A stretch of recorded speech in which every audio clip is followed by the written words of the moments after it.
What is a data editor? So it's not about being a good mathematician, because it turns out when I was a kid, I was terrible at maths. So this is really about being a data journalist. So I'm a data journalist at Google, and I work on telling stories with this incredible data set that Google has of the way people search around the world. So this used to be Zeitgeist, and it's now called what? Yeah, now it's called Year in Search. So originally, this was the thing that Google started, this idea of doing a year-end review. You loved it. I don't know if you kind of remember the old days, and there'd be a video and something uplifting, obviously, and there'd be a kind of a marketing website, and that was it. And everybody now does this. Will and his wife has a year-end review website, and a nice uplifting video with uplifting music. And we thought this year it would be nice to do something a little bit different. And I work for the News Lab, which is the Google team, which really is about kind of thinking about what's next for the future of news and what Google can do to support it. So the idea was this year, let's try and do something which is journalistically interesting and contains a ton of data that people can then download and use, and has lots of charts and visualizations, and really tries to bring some kind of hard numbers to this incredible year that we've just gone through. I really like this because video is really powerful at kind of in a few seconds conveying an idea and emotion and bring back the memory of, Black Lives Matter or Cecil the Lion. Sure. It just instantly, and I guess that's part of your job as data editor, is bringing data to life. Well, yeah, that's the idea of it. So we have kind of two things going on here. We've got the video, which was done by this great team here, and the one thing I've done with it, I kind of spoil it for surprise a little bit, is that it has the Caitlyn Jenner speech that she gave at the ESPY Awards, kind of narrating the whole thing. And that's a really clever device, and it works really well. And then the other thing that we've done is this website, which is, and this is for the first time we've ever done this, we've got like 200 odd stories around the big news moments of the year, and they've been translated into 43 languages, and these are full of charts and visuals and things that we want people to be able to use for themselves. Hey. And this is the first time, as I understand before, all of the searches were kind of relative. Like, this is bigger than that. This is the first time you're putting some raw numbers out in this, yes? Absolutely. We've never done that before. Wow. So if you go to the website, you will see raw numbers. You will see the nearly 900 million searches there were around Paris, for instance. What is the website address so I can pull it up while we're talking? So it's google.com/2015. Oh, I should have known that. Nice and easy. You can get good URLs there. Yeah, Google has URLs. So you'll find the video there right at the top, but also, wow, 890. So look at all those lovely raw numbers. And we've never ever done that before. Yeah. And so the great thing is you can really get a sense of the relative kind of significance of the year. And there's a great visual which our team have done, which is in the official Google blog about this event, which you can see them all in one place as well. And the stories, go from things like Cecil the Lion through the Women's World Cup to these big kind of heavy stories like the Iran nuclear deal, of course, the Paris attacks and the Greece crisis and so on.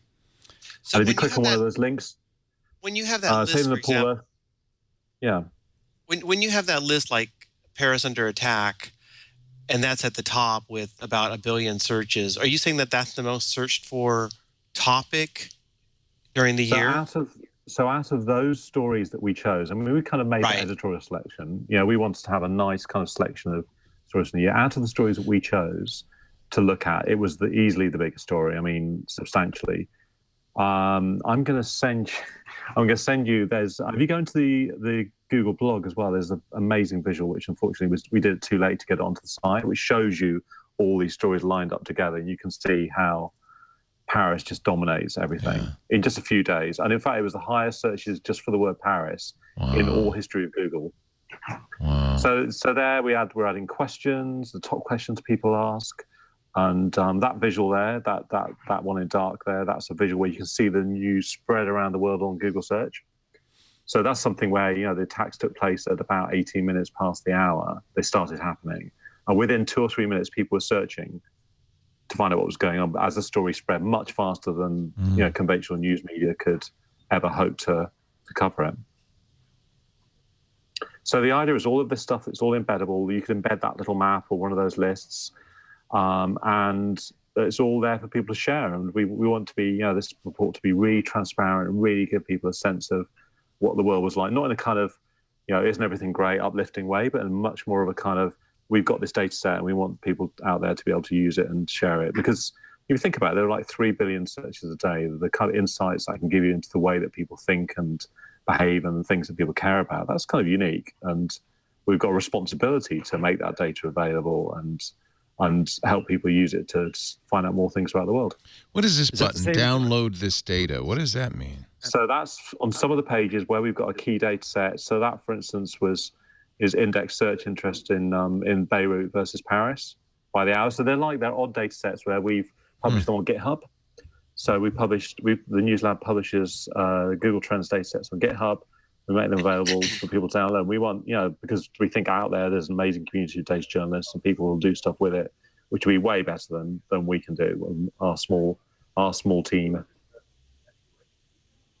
Simon, is this the same data set that we query when we ask Google Trends for Trump versus Clinton?